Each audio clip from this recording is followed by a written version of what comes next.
See, most of the time people say, well, it's alcohol's a problem, marijuana's a problem, or suicide's a problem. And these old people said, no, that's not the problem. And I was like, what? That's not the problem. And I said, well, what is it? And they said, it's a soul wound. And so I really didn't know what that was all about, because I was being trained as a Western psychologist, and I was being modern like you guys. And I thought, well, that's pretty strange to be talking about soul wounding. And I talked to some other old people and some medicine people, and they described that to me, what we talked about a while ago, that when somebody gets injured in their heart and their spirit, and they get real sad, if they don't get a chance to take care of that through some kind of a treatment, some kind of a therapy, that this is passed on to their children and to their grandchildren and great-grandchildren. And so what I've been finding over the years, working with Indian people from a lot of different tribes, is that a lot of the problems that we face here in the year 2000 are a direct result of that, of the soul wounding that happened. And the only way to really deal with it is to be honest with it, because I could just keep my mouth shut and say, well, you just have a depression, you have a neurosis, you're just an alcoholic. But all that would do is blame the person more. And almost every time that I've told people about this, they feel a great relief, because they start realizing that they're not a defective Indian, they're not a defective person. And that is the reason that we're even here talking about this. I think to a certain extent we lost our teachings, and we lost our way of life, our values, and it has a tremendous effect on our youth. One of the major issues that I see as far as being a problem for Native people is the whole idea of a colonization. And what that means is that when you're colonized, that means that your identity is taken away from you.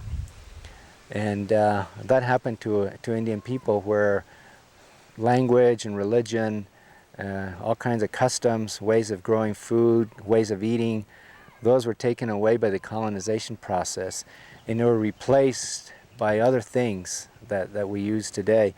And because of that, there's a lot of sicknesses that afflict Indian people.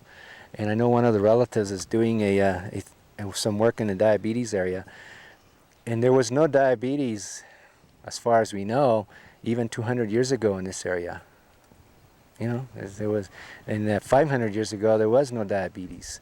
So how come all of a sudden, you know, so many Indian people have diabetes?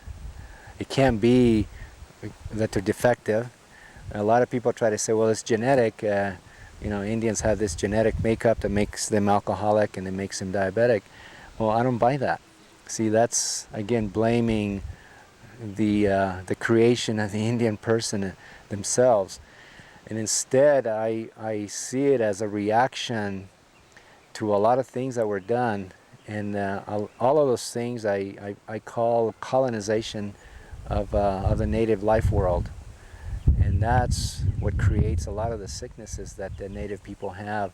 And not just the diabetes, but the hypertension, depression, the suicide, the alcohol, substance abuse. All of those things are as a direct result of this process. And I think that it's really important that you know that, so that way your kids can know that, and that way I don't have to keep coming back here and talking about it, because it's a long ways down here. And so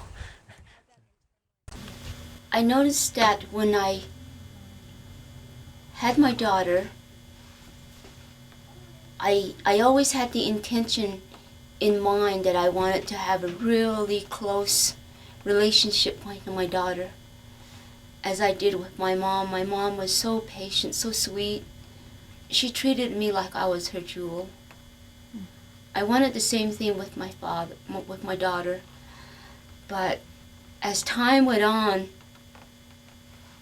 I was blowing my stack a lot of times. When things weren't done just right,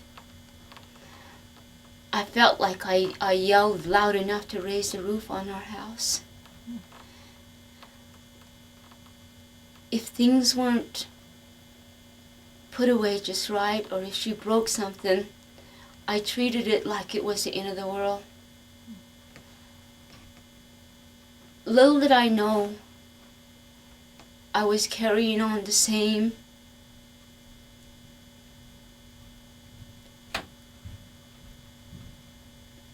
treatment or the same, I'm not sure what you call it. But I was doing the same to my daughter that my father had done to me. And I didn't realize that until she was maybe 4, 5, 6 years old. I'm not sure, somewhere along there. And another very interesting that happens when people get injured, any kind of person, if you get injured, for some reason you take on the guilt of the person who injures you. And it's a mystery how that happens, and there's a lot of psychological theory around it. But it was originally called identification with the oppressor or with the aggressor. So if somebody abuses you, you take on a lot of those qualities. And so the way I see this happening across Indian country today is that a lot of our people have taken on some of the qualities of the very people that abused us, and so we're mean to each other. Somewhere along the way, when I realized that she was starting to be afraid of me, I asked myself, what am I doing to my daughter? I'm doing the same thing all over again that my father has put me through.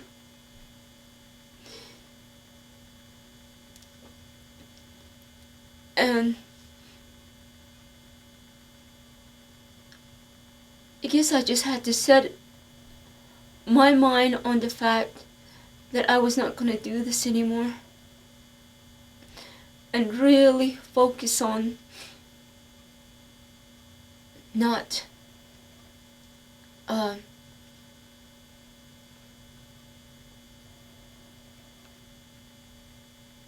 getting temperamental, I guess, with my daughter. It took some time to gain her trust back.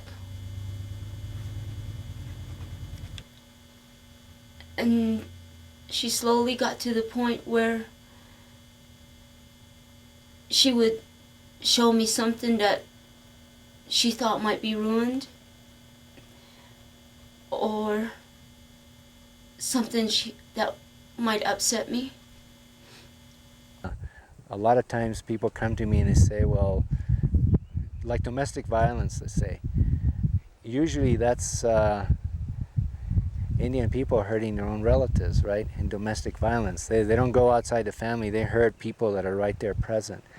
And that comes from taking in, absorbing those values of things that happen here and then projecting them onto your family.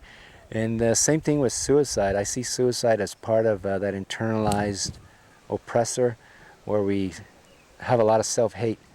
And through that self-hate, we want to self-destruct.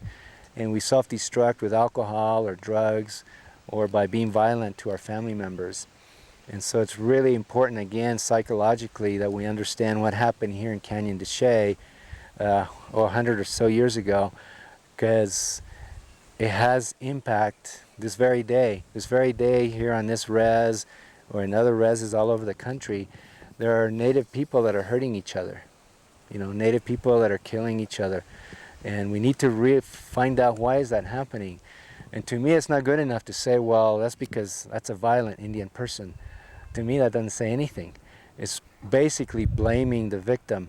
And so instead, what I like to do is I like to keep asking questions, kind of like a 2-year-old. Every time you tell a 2-year-old something, they say, why? They explain it, and then they say, why? Why? So never stop saying why. Like if something happens to you, something happens to a relative, like the diabetes, what you're doing is asking why, Well, why is there so much diabetes? And IHS will give you one explanation, right? They have charts with numbers on it and figures and genetics and all that. Well, you could stop there, or else you can say, well, why? If they don't have an answer, go ask somebody else. And if they give you an answer, keep asking. And never be satisfied until something in you tells you that you can be at peace with the answer you have. And even then, you can ask why a couple more times.